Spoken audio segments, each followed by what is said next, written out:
La dictature parfaite serait une dictature qui aurait les apparences de la démocratie, une prison sans murs dont les prisonniers ne songeraient pas à s'évader.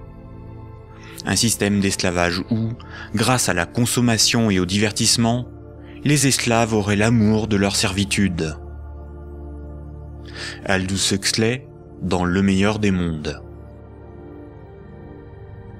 La croissance, essentielle à la domination de la finance, nécessite des travailleurs consommateurs dociles et manipulables. La télévision les divertit par les jeux, les séries, le voyeurisme de la télé-réalité et un flot d'informations brutes, sans aucune analyse, ne jouant que sur la force des images, l'émotionnel et les peurs primaires. On y fait l'apologie de l'oligarchie, des idoles, du consumérisme, de la légèreté, du sexe et de la bêtise. Consommer, c'est être libre et heureux, réfléchir est futile et ennuyeux.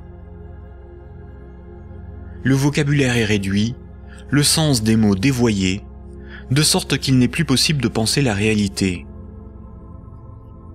L'éducation est réduite à une forme de conditionnement à la servitude et d'insertion professionnelle.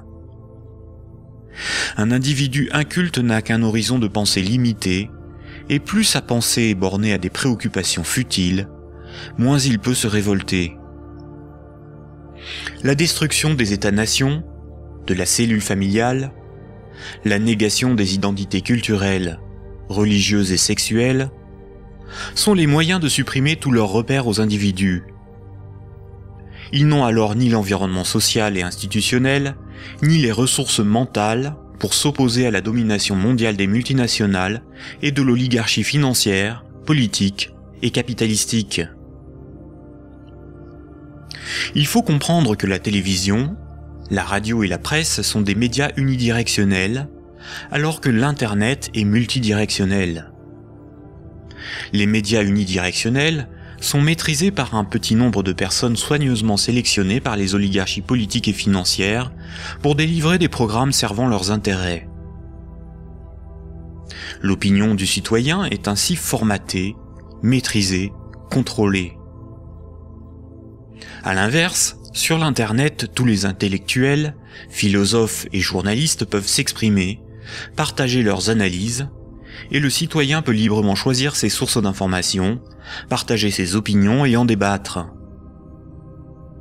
Pour maîtriser la liberté de l'Internet, l'oligarchie crée une fausse dissidence sous la forme de médias qui semblent subversifs, comme Mediapart, Rue 89, Le Canard enchaîné, le magazine Marianne, ou encore des organisations comme Wikileaks, dont la fonction est de canaliser les citoyens les plus critiques sur des sujets sans importance, d'organiser leur indignation, de monter les uns contre les autres, et de décrédibiliser les analyses réellement subversives.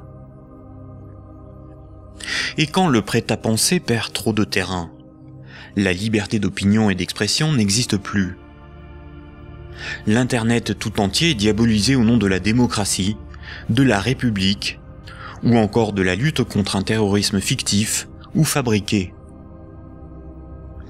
Les grands médias qualifient de racistes, de terroristes, de fascistes, de xénophobes, d'antisémites, de négationnistes, de conspirationnistes ceux qui analysent les faits, critiquent le système et tentent d'en exposer les fondements.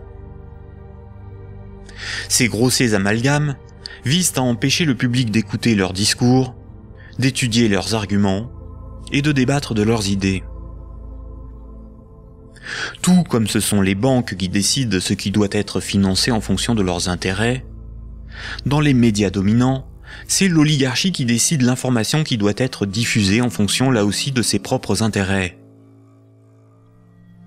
Le contrôle du vecteur soit de la richesse, c'est-à-dire la monnaie, soit de la connaissance et des idées, c'est-à-dire les médias, soit encore du système législatif, c'est-à-dire le gouvernement représentatif non démocratique, sont les instruments de la domination des oligarchies.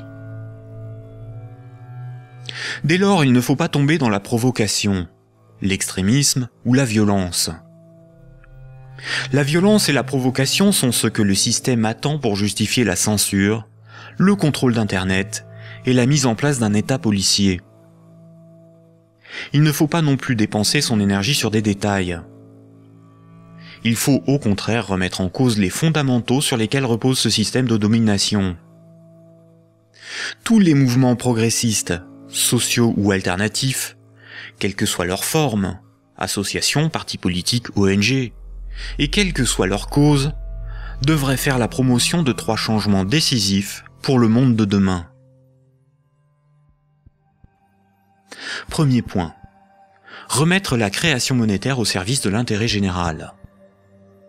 Tant que ce sont les banques qui décident de ce qui mérite d'être ou de ne pas être financé en fonction de leurs propres intérêts, le pouvoir politique et le libéralisme ne sont qu'illusions. Les banques ne sont pas là pour faire du social ou de l'investissement. Elles sont là pour faire des profits en prenant le moins de risques possible.